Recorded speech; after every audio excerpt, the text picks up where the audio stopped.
Bueno, hechos ya los comentarios iniciales, vamos a comenzar con el tema de hoy, que como dije es la novela 1984 o 1984 para decirlo correctamente. Aclaro que lo voy a decir incorrectamente todo el informe. Bueno, 1984 es una novela política de ficción distópica. Es una obra fundamental, uno de los libros que más me ha marcado, repito, y creo que es de lectura obligatoria para comprender sobre política, sobre la naturaleza humana y sobre otros temas que vamos a ir viendo, como es el control de la población, el control mental, los totalitarismos, la manipulación de la historia, la falsificación de la realidad, etc. Una obra que, como vamos a ver, puede ser considerada anticipatoria y profética en muchos aspectos.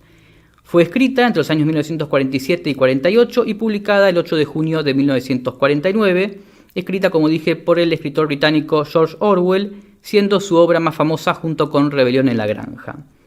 La novela ha tenido un gran éxito a nivel de ventas y es considerada, repito, una de las máximas expresiones de la novela distópica, este subgénero que vamos a hablar más adelante.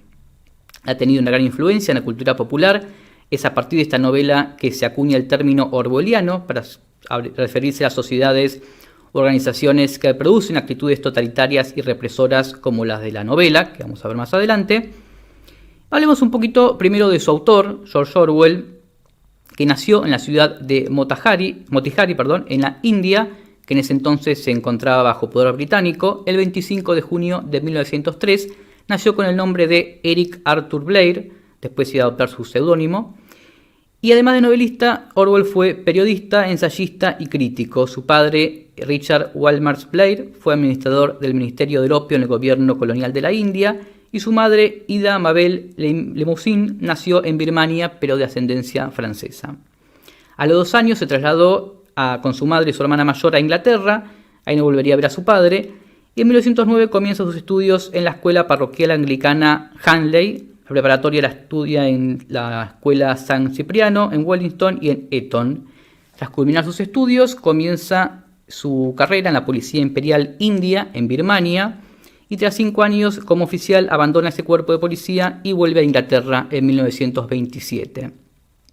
Por ese entonces comienza a desarrollar un odio hacia el imperialismo que se muestra en la primera novela, Los días de Birmania, que publica en 1934.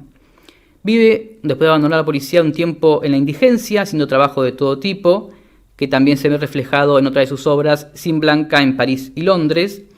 Comienza un trabajo como maestro de escuela, pero tiene que abandonarlo por cuestiones de salud, y también comienza a trabajar en una tienda de libros de segunda mano en Hampstead, allí en Inglaterra.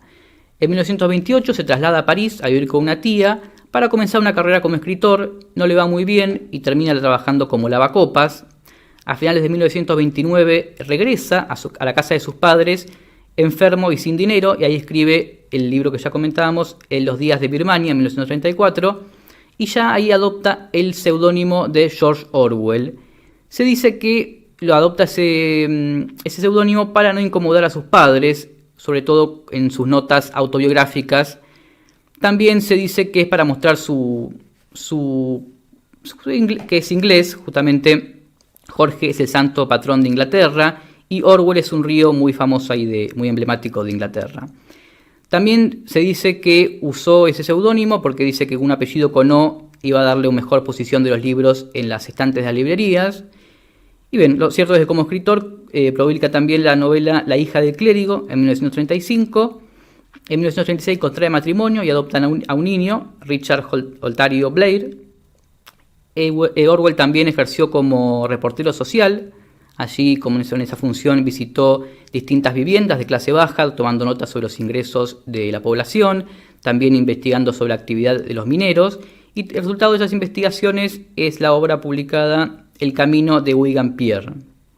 Orwell también decide combatir en la Guerra Civil Española para el bando de los republicanos, experiencias que se ven reflejadas en su libro Homenaje a Cataluña.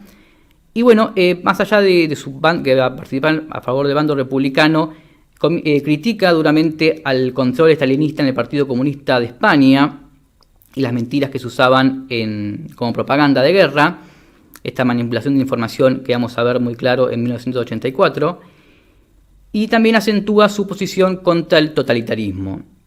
Al volver a Inglaterra, ingresa al sanatorio por tuberculosis y tiene que viajar a Marruecos para recuperarse.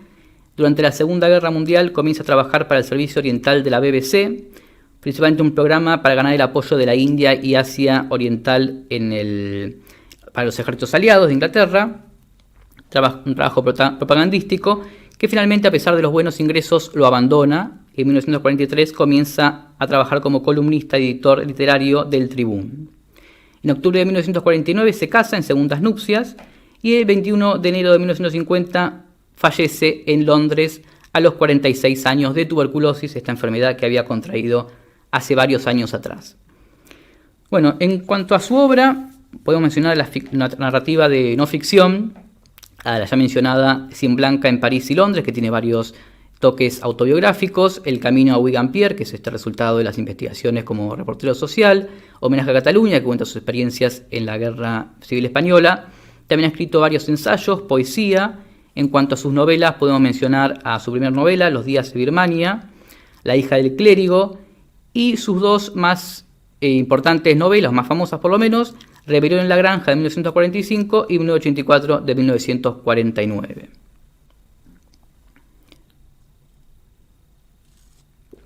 Bueno, 1984 vamos a analizarla en detalle en el próximo bloque, pero me gusta ahora detenerme en Rebelión en la Granja, esta novela satírica y política, escrita, repito, por George Orwell y publicada en 1945, que es considerada como una fábula sobre cómo el régimen totalitario soviético de Stalin corrompe al socialismo.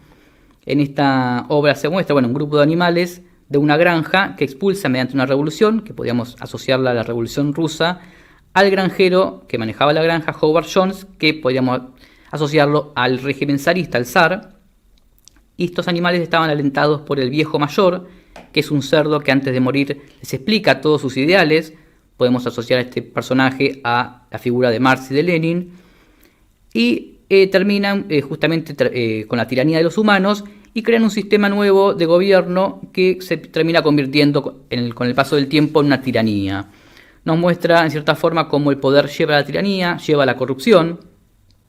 Y este nuevo sistema de gobierno tenía sus propias reglas, llamados los 7 mandamientos, que los animales escriben en una pared y son los siguientes. Todo lo que camina sobre 2 pies es un enemigo. Todo lo que camina sobre 4 patas, nade o tenga alas, es amigo. Ningún animal usará ropa, ningún animal dormirá en una cama, ningún animal beberá alcohol, ningún animal matará a otro animal y todos los animales son iguales. Bueno, en un principio la granja, que pasa a llamarse granja animal, es más próspera incluso que cuando la manejaba el señor John, los humanos. Los cerdos se erigen como los líderes por su inteligencia y 2 de ellos, Snowball, que podemos asociarlo a la figura de Trotsky, y Napoleón, que vendría a ser Stalin, son los máximos dirigentes y empiezan a tener algunas diferencias que terminan cuando Napoleón termina lanzando de los perros a Snowball y que huye de la granja. Así Napoleón o Stalin se erige como único líder y los cerdos se constituyen como una élite dentro de la granja y los demás animales se mantienen bajo el control de Napoleón, que los amenaza con los perros o la KGB. Bueno, poco a poco los cerdos van adoptando los defectos propios del hombre y se efectúan ciertos cambios en estos 7 mandamientos que legitiman las acciones de Napoleón y los cerdos. Por ejemplo, ningún animal dormirá en una cama con sábanas, ningún animal beberá alcohol en exceso y ningún animal matará a otro animal sin motivo. Bueno, con el tiempo los 7 mandamientos se van desapareciendo por Napoleón o se van cambiando y finalmente los cerdos modifican también sus conductas, empiezan a usar ropa, empiezan a caminar en 2 patas. Los humanos atacan a la granja, que por ahora repeler el ataque, y a partir de ahí los vecinos de granjas vecinas deciden mantener relaciones amistosas con la granja animal. Estos vecinos que podríamos asociarlos a Churchill o las potencias occidentales, que felicitan incluso a Napoleón por el éxito económico de la granja, donde los animales trabajan en larguísimas jornadas, se contentan con raciones minúsculas de comida y jamás se quejan ante los cerdos que los mantienen amenazados, ¿no? Los cerdos finalmente terminan copiando totalmente la conducta y el aspecto de los humanos. Y al final de la novela, el burro Benjamín, que es uno de los pocos animales que sabe leer, le comenta a los demás animales el último mandamiento que estaba escrito, que también había sido modificado, que dice: todos los animales son iguales, pero algunos animales son más iguales que otros. Bien, así termina genialmente esta genial novela.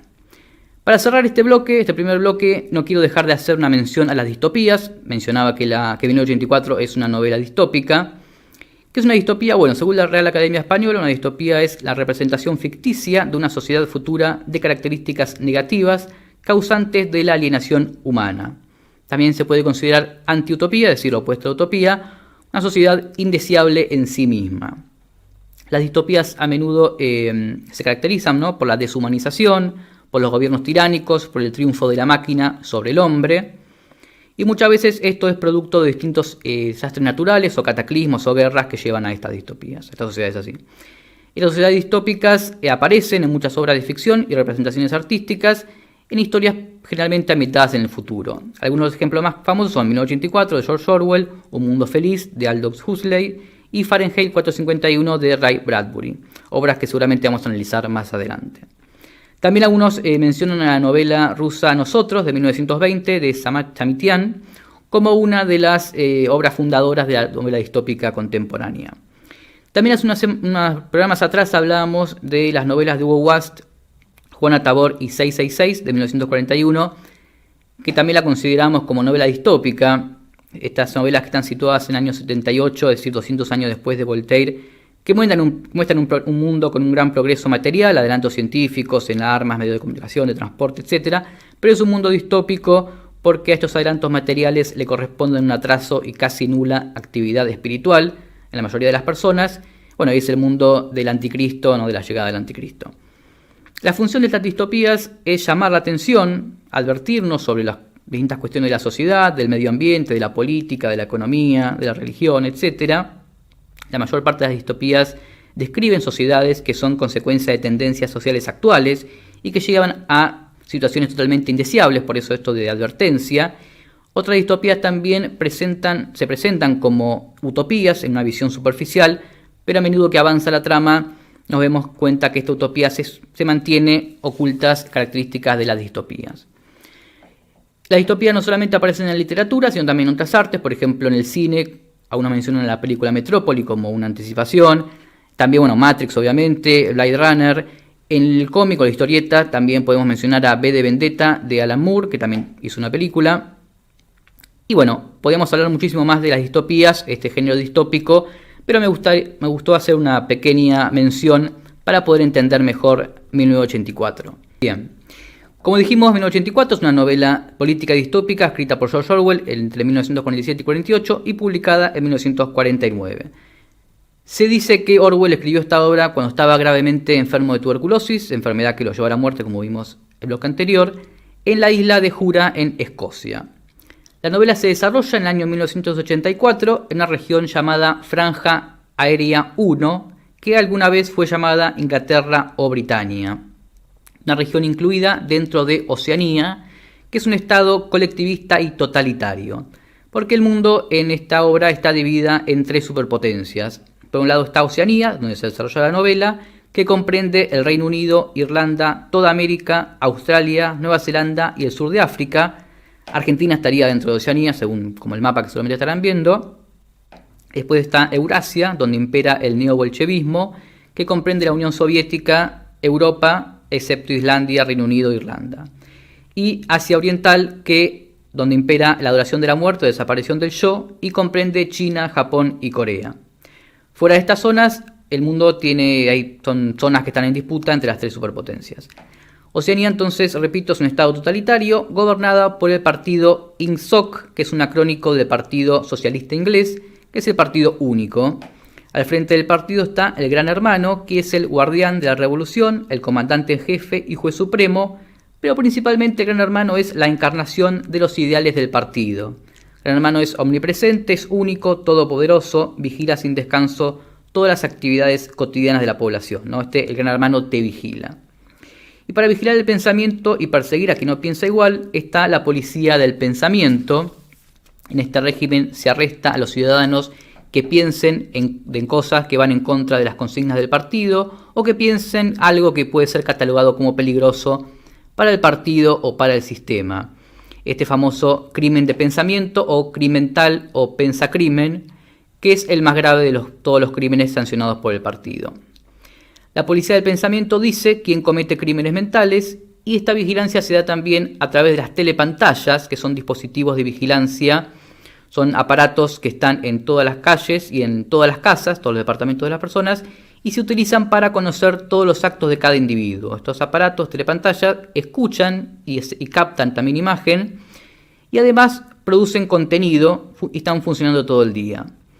Este gran hermano, si bien no se dice explícitamente en la obra, es probable que ni siquiera sea una persona real, sino un mero icono propagandístico, quizás en algún momento sí lo fue, y la prueba de ello es que su cara no cambia con los años, a esa cara que está en afiches en toda la ciudad.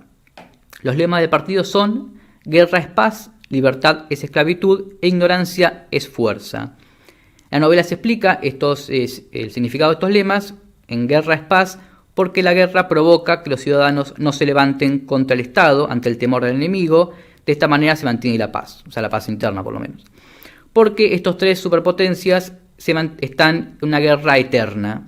Esta guerra se caracteriza porque siempre hay dos naciones que se alían contra la otra y siempre una nación acaba traicionando a la aliada para aliarse con su enemigo. La novela empieza una guerra entre Oceanía y Asia Oriental contra Eurasia, luego es Oceanía y Eurasia contra Asia Oriental, y la novela termina nuevamente con una guerra entre Oceanía y Asia Oriental contra Eurasia. Y cuando Oceanía cambia de aliado, el gobierno cambia los registros del pasado para hacer creer que su aliado actual siempre fue ese aliado en la guerra. Estas tres naciones no quieren que la guerra termine, porque el objetivo de la guerra, como dije, es mantener al pueblo pobre e ignorante y que su odio se focalice en los países extranjeros y no en sus propios gobiernos. El otro de los lemas es: libertad es esclavitud, porque el esclavo se siente libre al no conocer otra cosa, e ignorancia es fuerza, porque la ignorancia evita cualquier rebelión contra el partido. El símbolo de este partido es la B, es el emblema del INSOC, del Partido Socialista Inglés, y es una parodia a la B de la victoria que se utiliza por los aliados en la Segunda Guerra Mundial. Esta B que podemos hablar mucho de símbolo que tan mal se utiliza, ¿no?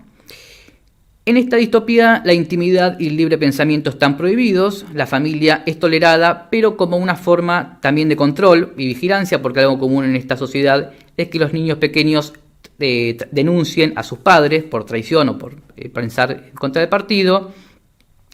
El Estado suprime todo derecho y condena a aquellos que no demuestren suficiente fidelidad y adhesión a la causa como traidores.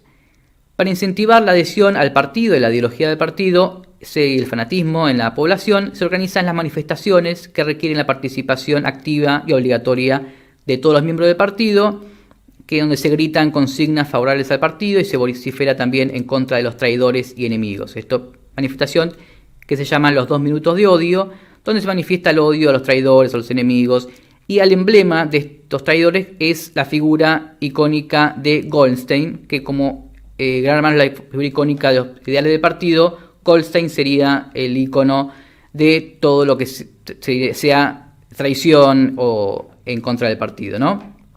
Goldstein es el traidor a la causa, el traidor al partido. Bueno, la sociedad de Oceanía está dividida en 3 grupos. Por un lado están los miembros del partido interior, que son el consejo dirigente, que son los mínimos, menos cantidad. Después están los miembros del partido externo, los miembros externos del partido, que constituyen la burocracia del aparato estatal. Estas personas viven estrictamente vigilados, viven sometidos a un control asfixiante y una propaganda alienante y continua para desmoralizarlo y también que les impida pensar críticamente o pensar en contra del partido. Tienen una rutina organizada, un tiempo para hacer ejercicio, tiempo para comer, etc. Llevan adelante un férreo racionamiento de comida. Siempre en la novela se habla sobre la ración de chocolate que sube y baja. Y entre estos miembros del partido exterior, las relaciones amorosas y de amistad están prohibidas. Por otro lado están los proles o proletarios, que son una masa de gente a la que el partido mantiene pobre y entretenida para que no pueda ni siquiera rebelarse, ¿no? Este pan y circo. Prácticamente solo saben obedecer órdenes y se los considera incapaces de rebelarse, por eso la policía del pensamiento apenas los vigila. Dice, a los proles se les permite la libertad intelectual porque no tienen intelecto alguno. Dentro del aparato estatal existen 4 ministerios que tienen un nombre bastante irónico. Tenemos, por ejemplo, el Ministerio del Amor, que en neolengua se llama Minimor, y se ocupa de administrar los castigos, la tortura y de reeducar a la población para inculcarle un amor férreo al gran hermano y a las ideologías del partido, que es el único amor válido en esta sociedad. Después está el Ministerio de la Paz, o Minipax, que se encarga de asuntos relacionados con la guerra y se esfuerza en lograr que la guerra continúe permanentemente. Después está el Ministerio de la Abundancia, el Minidancia, que está encargado de la economía planificada y de conseguir que la gente viva siempre al borde de la subsistencia mediante razonamiento. Y por último está el Ministerio de la Verdad, o Miniver, que se dedica a manipular o destruir los documentos históricos de todo tipo, ya sea de fotografías, libros, periódicos, etc., para conseguir que las evidencias del pasado coincidan con la versión oficial de la historia que mantiene el partido. Esta historia oficial, para que se queman evidencias para que nadie pueda contradecir la historia oficial del partido, para que nadie tenga herramientas para estar disconforme. Porque quien controla el pasado controla el presente, y quien controla el presente controla el futuro. También este ministerio se borran los datos de la existencia de las personas, porque en esta dictadura no solo te mata o te desaparecen físicamente, sino que te evaporan. Es decir, nunca exististe, borran todos los datos de tu existencia. Este proceso de evaporación, donde a una persona se la borra por completo de la historia. Bueno, la novela también nos presenta al personaje principal, a Winston Smith, que trabaja en el Ministerio de la Verdad, es decir, es un miembro externo del partido, y por lo tanto está siempre sometido a este férreo control y vigilancia, y su trabajo es reescribir la historia sobre la guerra, sobre el enemigo, ir quemando evidencias. Y bueno, tras años trabajando en el ministerio, Winston Smith se está volviendo consciente de la farsa en que se basa el gobierno y empieza a despertar, a sentirse disconforme con el gran hermano. Participa en un momento de los 2 minutos de odio, como era obligatorio, y ahí ve a 2 personas. Por un lado ve a O'Brien, al quien él siente que piensa igual que él, que también está disconforme, y conoce también a Julia, una joven rebelde que también está desengañada con el partido, con el gran hermano, y con ella comienza una relación, lo cual de por sí ya es un acto de rebeldía porque el amor estaba prohibido, se promovía la castidad entre los miembros del partido exterior. Y bueno, una escena muy interesante es cuando Julia le da un papel que dice te quiero, y eso es algo que termina hacerle el clic en la cabeza a Winston, que finalmente se contactan tanto Winston como Julia con O'Brien, que se presenta como un miembro de la Hermandad. La Hermandad es un supuesto grupo de resistencia dirigido por este hombre Manuel Goldstein, que peleaba contra el Gran Hermano, contra el partido. Bueno, se afilian a esa organización, jurando incluso matar y torturar por el triunfo de su causa, por destruir al Gran Hermano, y leen también el libro titulado Teoría y Práctica del Colectivismo Oligarquico, escrito por Goldstein, que habla sobre el origen del partido y sobre los mecanismos de control. Ahí se da el tema del doble pensar, que es un instrumento de control del partido. El doble pensar se trata de un proceso de adoctrinamiento por el cual se lleva a que la persona acepte como verdadero lo que claramente es falso, por ejemplo que 2 más 2 es 5, o que acepte simultáneamente 2 ideas contradictorias como correctas, en contradicción con sus propios recuerdos o con el sentido común o sentido de la realidad.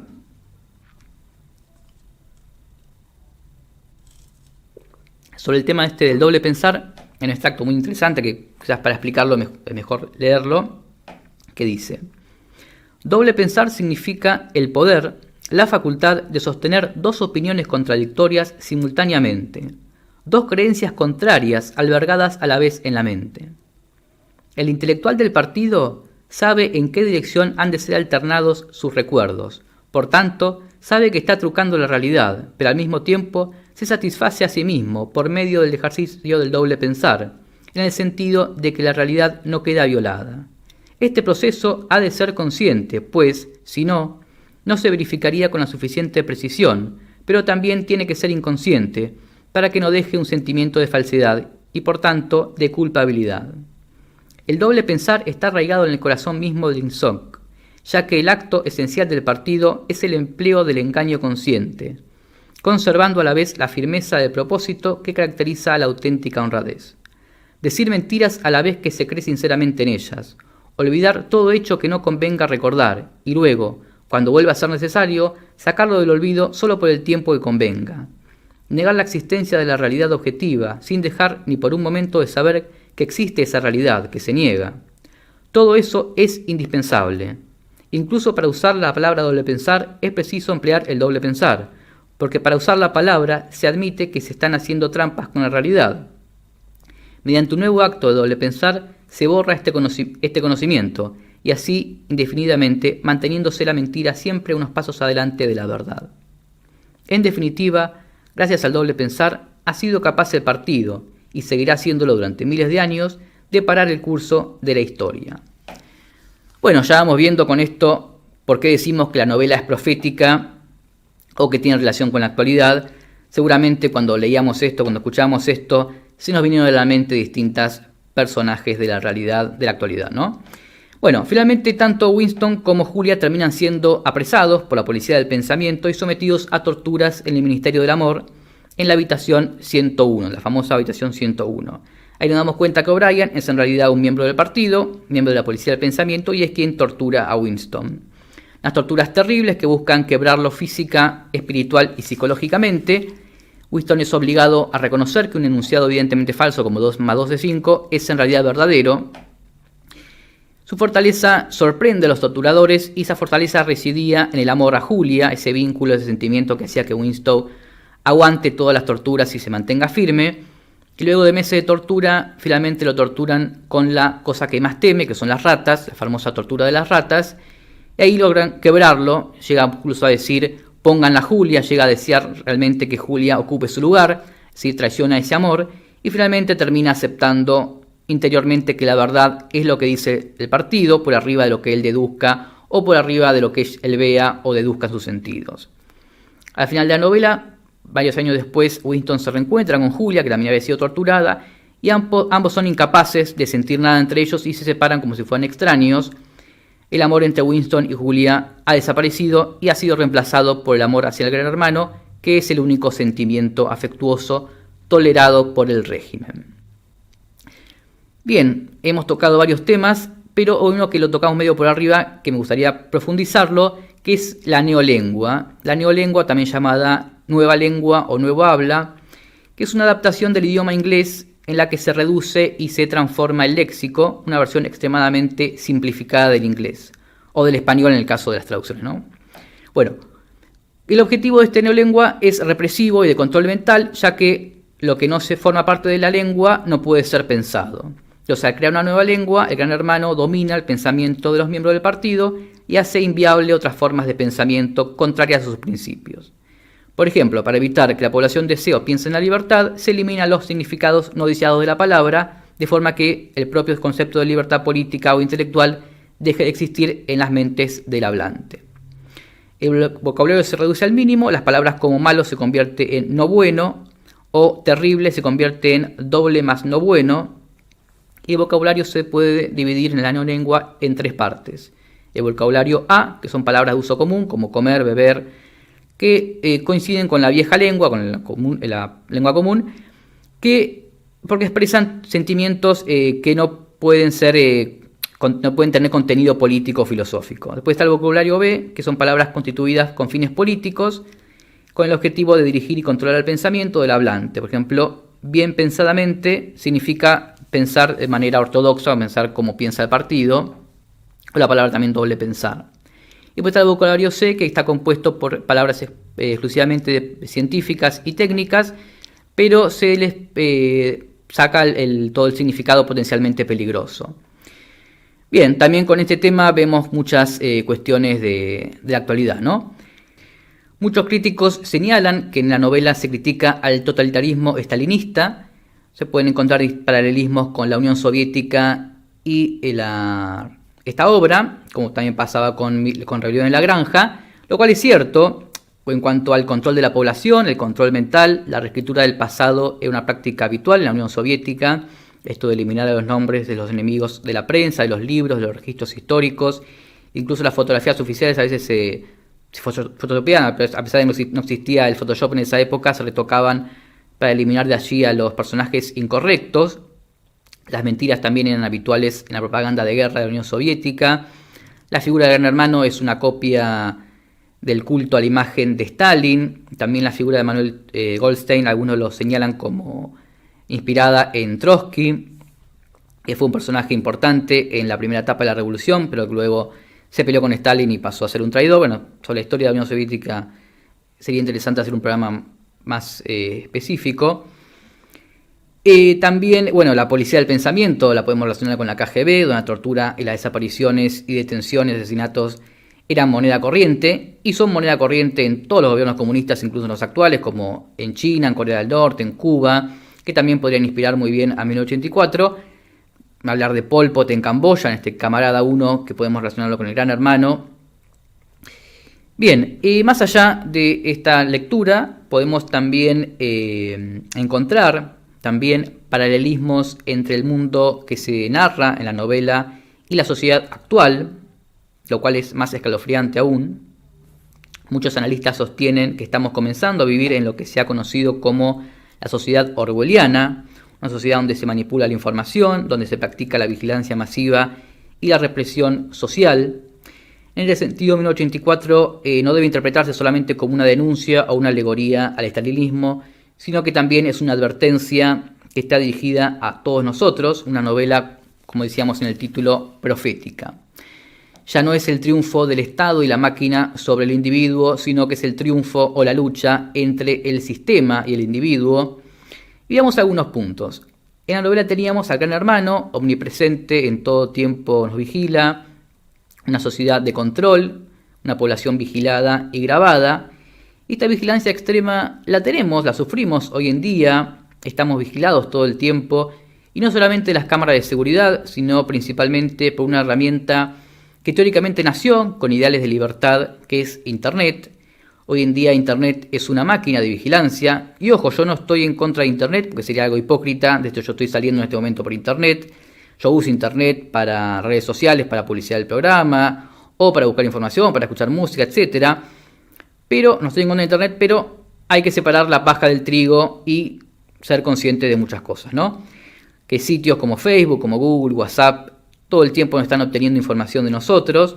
No es raro que, no sé, busquemos información, por ejemplo, sobre las cataratas del Iguazú y revisemos todo el tiempo publicidad de turismo, o que hablemos sobre autos y me aparezcan publicidades de autos. Existen bases de datos con información de todos nosotros, lo que hacemos, lo que buscamos, lo que nos gusta. Esta información se obtiene de forma, podemos decir, violatoria a través del micrófono del celular, de las cámaras, que no es una cuestión conspiranoica ni mucho menos, sino también se obtiene esa información a través de nosotros mismos. Inconscientemente o conscientemente le damos información a Facebook o a Google, por ejemplo, sobre nuestros gustos, sobre nuestra ideología política, sobre nuestra familia, etc.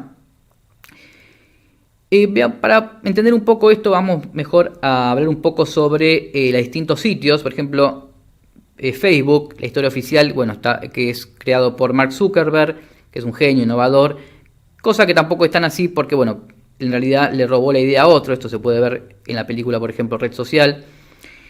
Pero quien invirtió para convertir a Facebook en lo que es, de pasar de ser una red social, una especie de fotolog de la universidad, a lo que es hoy en día, con un sistema masivo con millones de usuarios a través del mundo, fue la CIA, quien aportó $40 millones para que Zuckerberg haga Facebook.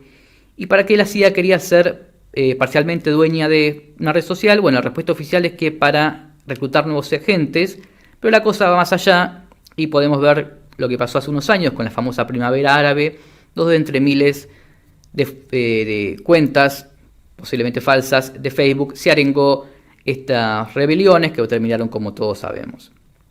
Todo lo que pongamos en Facebook, por más que sea privado, está en la base de datos del sistema que administra, entre otros, la CIA, que más allá del trabajo humano que puede ser buscando una persona, también hay máquinas que realizan operaciones de inteligencia artificial con nuestros mensajes y estados para detectar patrones y poder inferir posibles riesgos para la humanidad.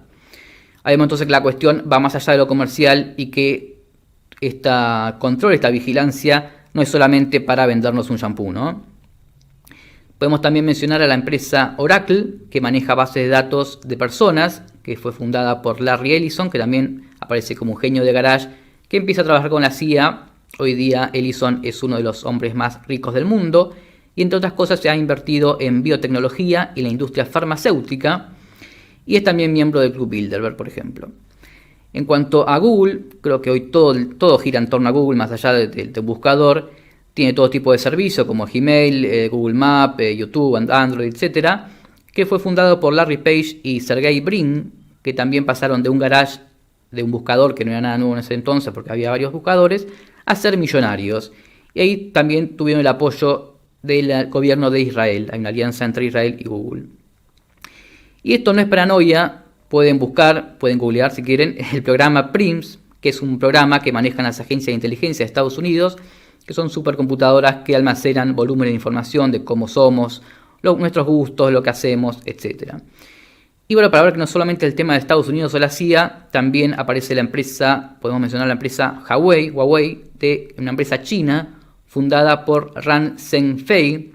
Este hombre, Ran Zhengfei, integra el Congreso Nacional del Partido Comunista Chino, y esta empresa de celulares prácticamente privada posee un comité interno del Partido Comunista Chino, y este hecho ha puesto en alerta a varios países sobre una posible tarea de inteligencia, de espionaje a través de celulares por parte del gobierno chino, y han prohibido esta empresa en sus países. Bueno, las telepantallas de 1984 son hoy las computadoras, los Smart TV, los celulares, que además de la vigilancia, de la recopilación de información, nos dan entretenimiento a la población, ¿no? Este pan y circo.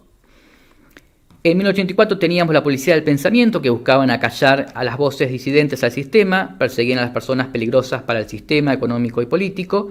Hoy en día tenemos una policía del pensamiento en formas más sutiles, que buscan también acallar y perseguir en casos extremos a través de la desaparición o muerte, pero principalmente a través de la censura, del miedo a ser acusado, de sufrir una condena judicial o una condena mediática o social por sostener tal opinión o estar en contra de la corriente, a través de la difamación, de cerrar las puertas de los medios de comunicación, de las redes sociales, de ocultamiento a quienes piensan distinto, a quienes sean peligrosos para el sistema. La vaporización de hoy es la censura, es la muerte civil. Hablábamos de la neolengua, y hoy vemos también una tendencia a la disminución del lenguaje, el lenguaje de todos los días, y un lenguaje limitado es, recordemos, una mente limitada también. También la presencia de un lenguaje políticamente correcto, de estas palabras prohibidas, hay muchas palabras que están prohibidas, que no se pueden decir, y si no se pueden decir, no se pueden pensar. Este término, que muchas veces lo habrán escuchado, el bien pensar, que parece un término sacado de la neolengua. Y bueno, también algunos mencionan al lenguaje inclusivo como un lenguaje impuesto, con fines supuestamente inclusivos, ¿no? O progresistas, para lo que mucha gente entiende como progresismo. En cuanto a la manipulación de la realidad, decía Orwell que para hacer cumplir las mentiras del presente es necesario borrar las verdades del pasado.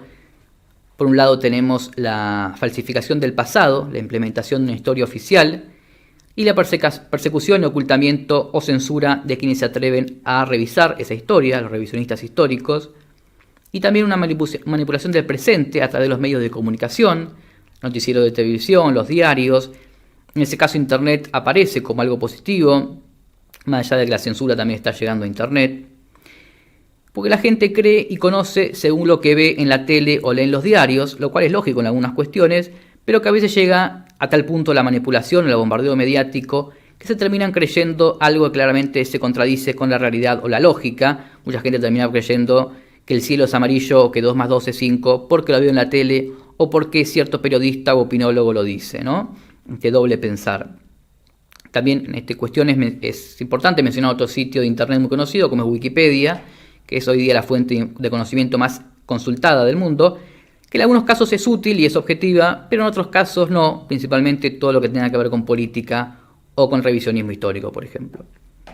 En 1984 teníamos estas guerras eternas entre estas tres superpotencias que servían, entre otras cosas, para controlar a la población, crear un enemigo, crear miedo. Y hoy se crean también enemigos. Muchas veces vemos cómo se atacan ciertos países con la excusa de que tienen armas de destrucción masiva, que son terroristas, que son extremistas. Y esto de crear miedo no solamente va más allá del tema de un país o un grupo extremista, también otras veces con otras cuestiones también se crea miedo y sirven para controlar a la población o avanzar sobre distintas libertades, ¿no? Enemigos que son fogoneados por los 2 minutos de odio, mejor conocido como noticieros.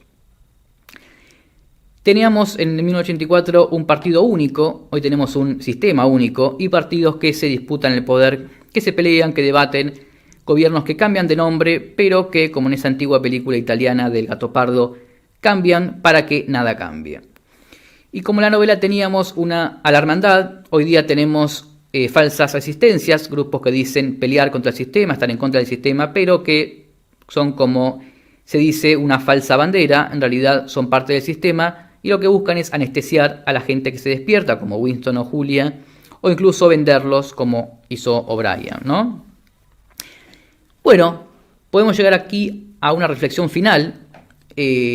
Uno dice, bueno, muestra todas estas pálidas y la reflexión podría ser, bueno, cómo combatir, cómo escapar de este sistema, de este gran hermano, de esta Matrix.